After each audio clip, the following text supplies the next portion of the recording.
Now more than ever, it's important for you and your family to enjoy the spaces you're in most often. Visit FergusonShowrooms.com to shop online or schedule a personalized consultation to meet with our experts at your local Ferguson Bath, Kitchen, and Lighting Gallery. Together we'll help you make the most of home and create a space you'll love to live in. Get started on your project and discover extraordinary products like the Pro Grand Range by Thermador. This week at Macy's, save big on fresh spring arrivals, like 20 to 50% off updates for him and her, and 20 to 30% off women's shoes and sandals. Plus, get ready for your holiday with all new cutlery from J.A. Henckels and more, now 40% off.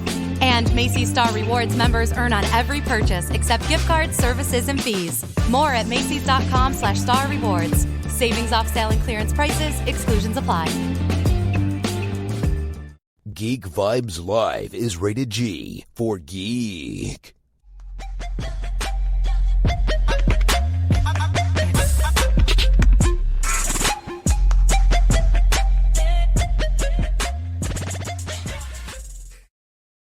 Welcome once again to another edition of GVN's Talking Comics Interview. I'm your host, Martin, and today we're going to get to do something a little different. We are talking to Scanline VFX supervisor Bryan Hirota.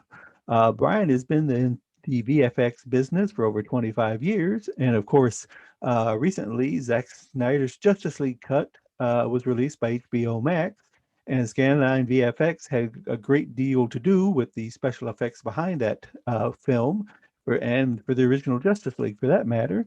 So we're going to talk to him about that, his career, and what else Scanline VFX has coming down the pike. So let's welcome Bryan Hirota to GVN's Talking Comics Interview. How you doing, Bryan? Good. Happy to be here. Well, excellent. Okay, so let's go ahead and start from the beginning. You said you've, best I can figure, you've had over 25 years in this business. So what originally got you interested in the field? Was it a movie you'd seen early on, or was it a person that you knew? What got you started? I've always been interested in movies, and sort of big genre movies that have always attracted me. But I kind of got involved sort of happenstance. I got a degree in computer science, and I took some classes in computer graphics, and I also studied some film and television and some fine art as well. And as I was looking to graduate, I was interested in finding something that could perhaps take advantage of or allow me to explore sort of all those areas together. I found a job I was in San Diego at the time, going to UCSD, and then I found a job in Marina Del Rey for this company called Video Image that was looking for somebody with a skill set similar to mine. And I started working there like the fall of '92. I was finishing my degree, and a few days a week I would drive up to LA and work, and work with the guys up there. And so, I started like writing some tools, and at that time, like they were still, it was sort of the transitional era from models and miniatures and optical effects. People were still using optical printers, which I don't know how familiar you are with those, but like nowadays, you use like a digital compositing package where you bring in all these different layers and you combine it in a computer. There was the intuition that digital tools were the way to go. I mean, computers were really expensive. Everything was done on silicon graphics. Different companies had sprung up and started dabbling in digital effects. And, I got hired to start writing some tools. And at that time, everyone it was sort of an all hands on deck, thing. People would create their own effects or write little tools, and everyone would composite their own stuff, and we would shoot it out to film ourselves and run it off to the lab, and we'd get the dailies back in the morning and string them up on a film projector, to watch them, just to, to see the work we had done. Because there was no 2K playback systems or anything like that. So I think I got a little off topic for your question, but no, that's all right. You go. Like I was studying at school, and I found this job, and I sort of I didn't intend to seek out to work in the visual effects of the film industry, really. But circumstances, led me there. Right. So, I mean, so once you started, though, did it seem at that point that it was maybe something you would like to pursue the more you learned about it? I mean, yes and no. Did you still have other, or did you still have other things that you wanted to try to do?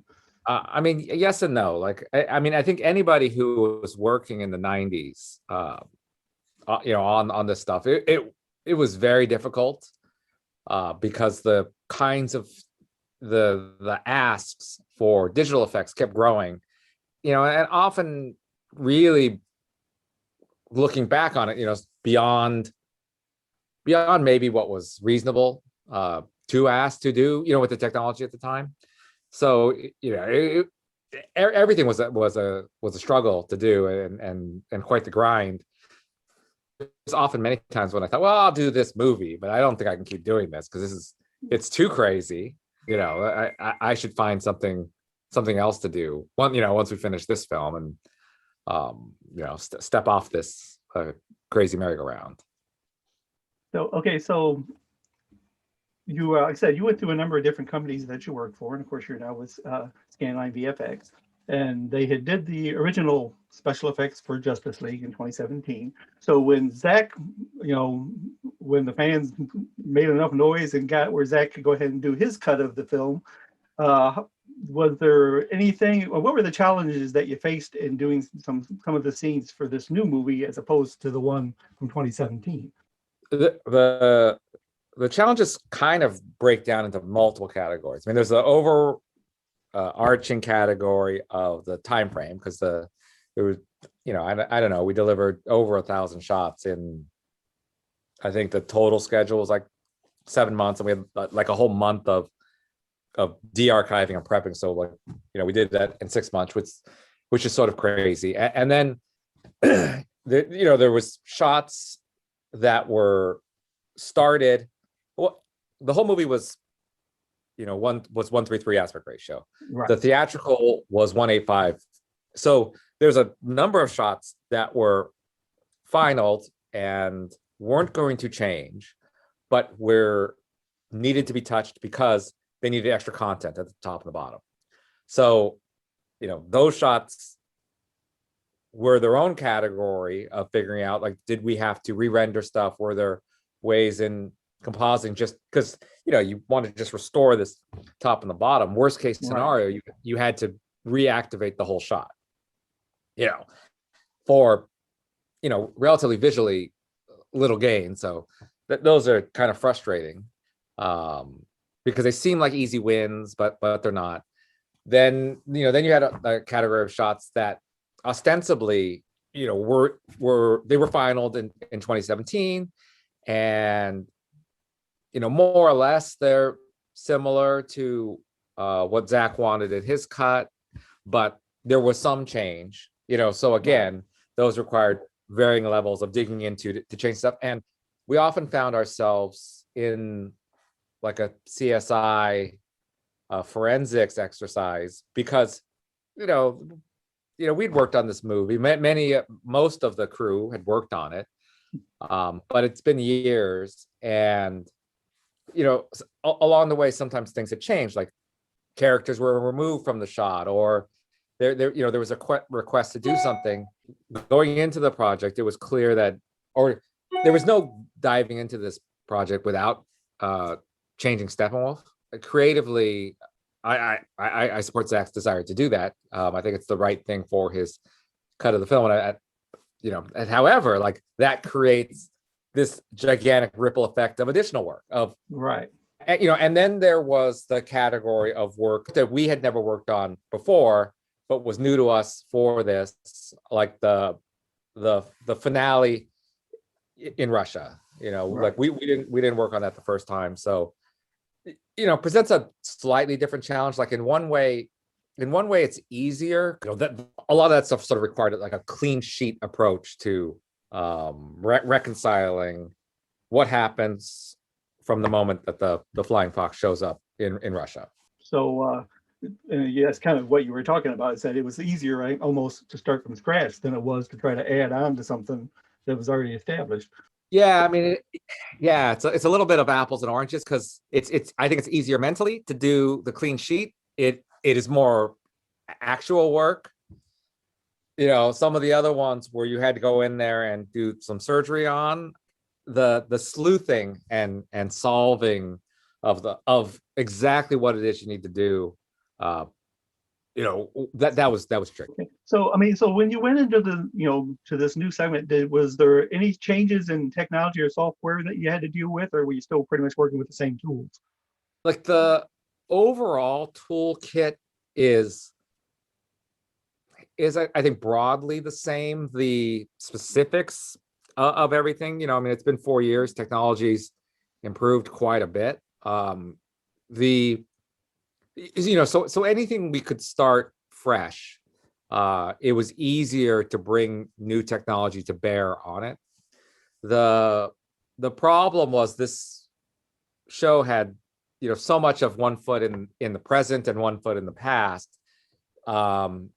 Things that we were performing surgery on, to bring into this version, character rigs or some effects setups. If there was a small change we could do to it,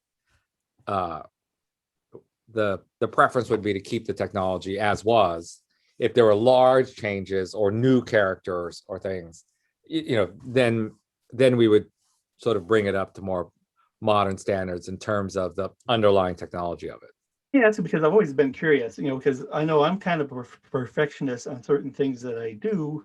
So I may do something and it looks good to me, but then look at it and think, well, I wish I could have done this or that. Has there ever been a point, even now, was there a point where you looked at when it was all done and you said, I really wish I would have done this or done that? Or once you've done a project, that's it, you don't sit there and dwell on that kind of thing? Sitting here today, I'm not thinking about shots that I think that we should have done this or that on. Right. Like if we sat down and went through one by one every single shot in the movie that we did, and could I come up with notes for them? Probably. I think you can always nitpick stuff. And so I mean, I guess yes and no. Well, that's like human, really. yeah. Like I think any kind of creative thing you're doing that is also tied to, either other people's opinions, because like maybe you like our job's to fulfill the director's vision. There could be times where you disagree with or if you were directing, you would do something else. It's your job to realize the best version of what they want that how to. So like maybe there's times you're like, oh, I wish we could have gone blue instead of green, but they wanted green. So like, I think this is the best version of the green one that we could do. Or sometimes like, I wish, because you're also working in some kind of production timeline, you're like, well, I wish we had 2 more weeks or 2 more months or 2 more years, because then we could like fiddle around with this or that even more. Okay, now this is not the first time, of course, you guys have worked with Zack. How does that collaboration work? Does he tell you, okay, this is actually kind of what I'm looking for? Try to create, give me some examples of that. Or has he ever given you a scene that you just were forced to tell? Now more than ever, it's important for you and your family to enjoy the spaces you're in most often. Visit FergusonShowrooms.com to shop online or schedule a personalized consultation to meet with our experts at your local Ferguson Bath, Kitchen, and Lighting Gallery. Together we'll help you make the most of home and create a space you'll love to live in. Get started on your project and discover extraordinary products like the Pro Grand Range by Thermador. This week at Macy's, save big on fresh spring arrivals, like 20 to 50% off updates for him and her, and 20 to 30% off women's shoes and sandals. Plus, get ready for your holiday with all new cutlery from J.A. Henckels and more, now 40% off. And Macy's Star Rewards members earn on every purchase except gift cards, services, and fees. More at Macys.com/Star Rewards. Savings off sale and clearance prices. Exclusions apply. I'm sorry, Zack, there's this, we either because of the time frame or what we're doing, we just can't produce that.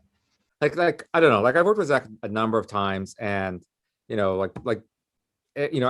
DJ, I worked with DJ more than I've worked with Zack too, but I'm sure there's times that there has to be. I think it's impossible that there wouldn't be, but I can't think of anything off my head. Like one thing that comes to mind is the shot of Batman on the War Machine. Right.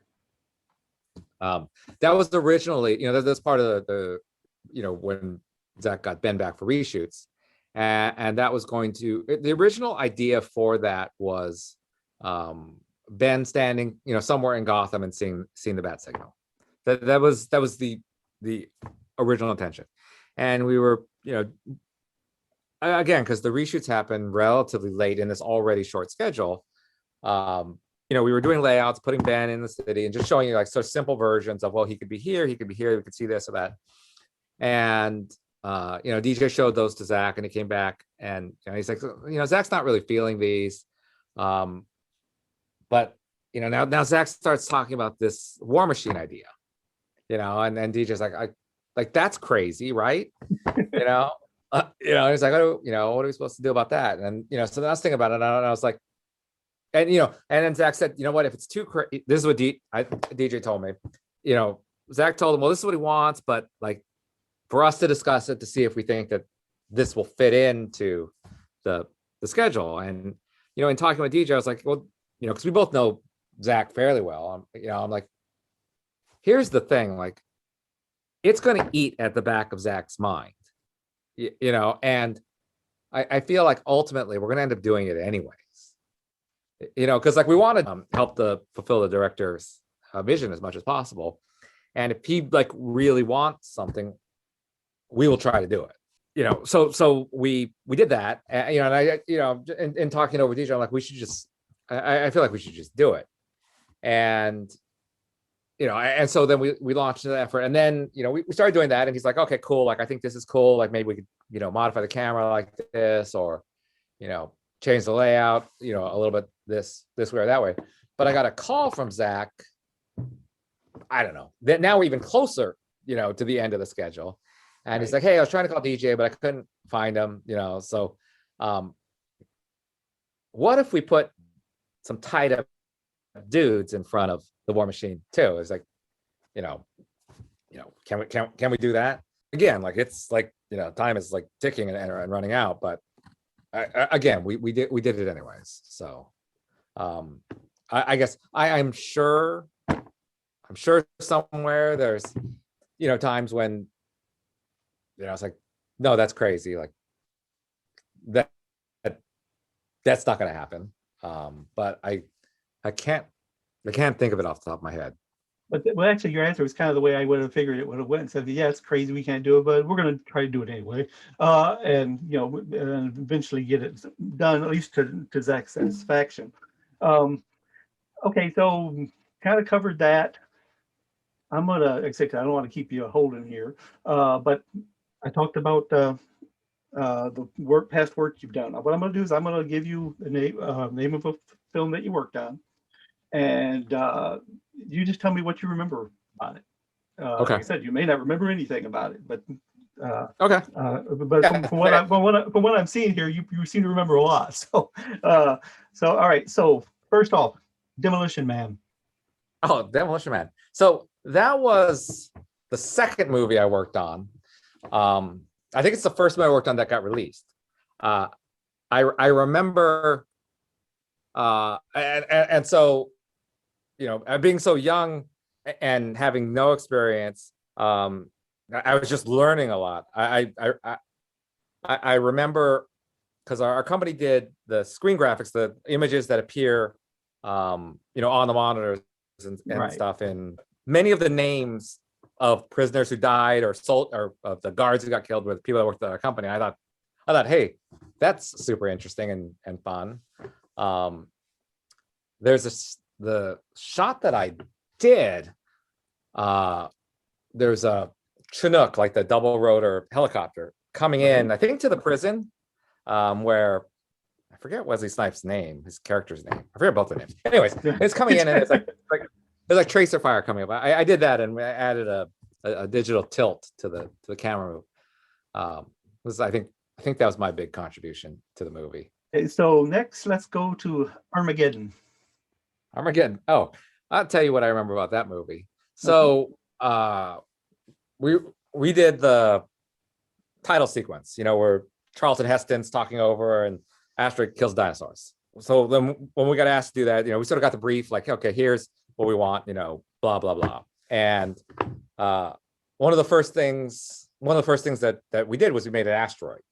And we referenced a lot of NASA footage, of real asteroids in the asteroid belt. And we put that together, and the supervisor of our company, Richard Hollander, took it to Michael Bay to show him. And then Richard came back and he's like, oh, okay, well, Michael Bay has notes, and we're like, okay, well, what's his notes on, and paraphrasing, but this seems like it would be correct. The notes were, like, look, nerds, I want a cool asteroid. Like I don't care about these like dumb, boring, like NASA asteroids. Like I'm making a cool movie.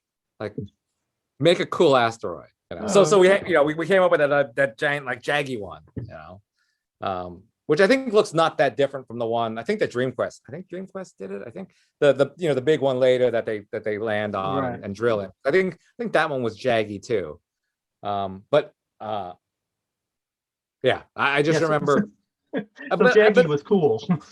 Yeah, but then I remember that actually was also a really good learning experience, because it's not a documentary, and especially like in a movie like that, like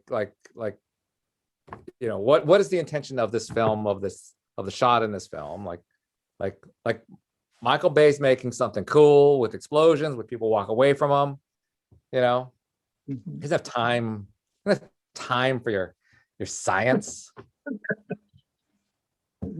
That's kind of funny. I was like, hey, nerds, I don't want to look at that. Okay, let's go to next. Yeah. All right, let's go to Watchmen. So that's the first time I worked with Zack. Right. Like, DJ was his supervisor on it. What I remember about that, I have two memories about that. I remember Zack and Larry coming with the idea for the opening. The super high speed, and one of the things that they did there was, like, there's the sort of flashbulb moments that come up and down, really slowly, but they used, I don't even know what they used, like some kind of electronic lights that came up and down, at a much faster rate. They didn't shoot it at 3,000 frames per second or something. Right. It's all like, it's all faked, and like, and I thought there was a lot, I guess there was a lot of what I thought were very clever shots in that movie. Like, okay, let's move into Scanline VFX now. Let's go to 300 Rise of the Empire. 300 Rise of an Empire. I guess the thing I remember most about that is planning out and executing the crazy horse shot. Because of like the ridiculousness of it, and just the logistics of trying to figure out how to shoot that, and post it together. And at one point in time, there were versions of that shot where they cut away, and I like that at the end of the day, it goes all the way from him mounting the horse to taking his helmet off, looking at Artemisia.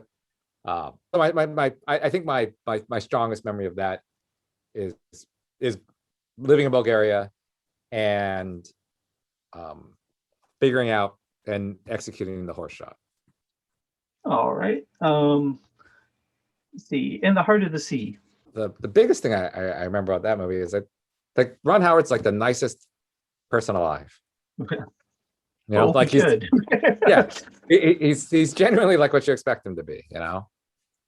But yeah, like we did like the big squall sequence, and and some other stuff. But the big storm was our big sequence. D-Neg did most of the whale stuff. I think we did 2 whale shots, but yeah. Let's see, Aquaman. I guess the thing I remember, or my big takeaway from Aquaman, was the trench boat, the dive down to the Kingdom of the Trench. Yeah. I thought that was that was fun. That was fun to like, really dive into the trench behavior and the trench physiology. James is kind of he's a madman with some very big ideas. So I like collaborating with him was fun. All right. So the last two are actually ones that you may or may not be able to talk about. And that is Godzilla versus Kong and Suicide Squad. Because I know those are films that are coming out here. Yeah, I think both of those I can't talk about yet. I'm interested in both of those, and would like. I know the trailer has been great.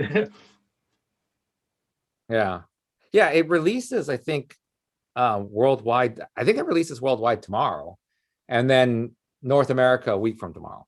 Right. Okay. I wasn't sure if you could talk about those or not, so I figured I'd throw them in just in case. Yeah, I don't think so. I think I'm excited to see big monsters fight. Always. Like I said, and the the trailer looks really, really cool. I was always a King Kong fan anyway. So anyway, okay, so that's pretty much all I got for you, Bryan. Of course, other than Godzilla and Kong, and you got anything else you're going to be working on coming up soon here? Yes, but I can't talk about that either.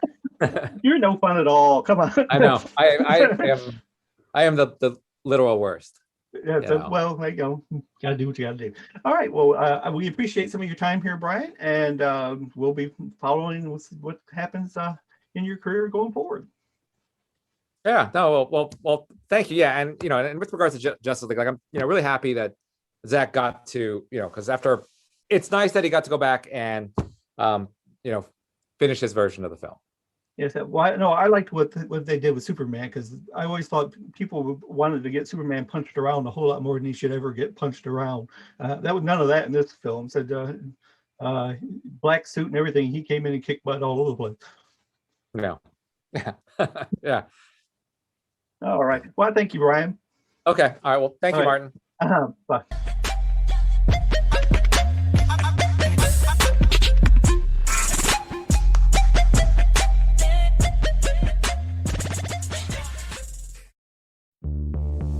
This week at Macy's, save big on fresh spring arrivals, like 20 to 50% off updates for him and her, and 20 to 30% off women's shoes and sandals. Plus, get ready for your holiday with all new cutlery from J.A. Henckels and more, now 40% off. And Macy's Star Rewards members earn on every purchase except gift cards, services, and fees. More at Macys.com/Star Rewards. Savings off sale and clearance prices, exclusions apply.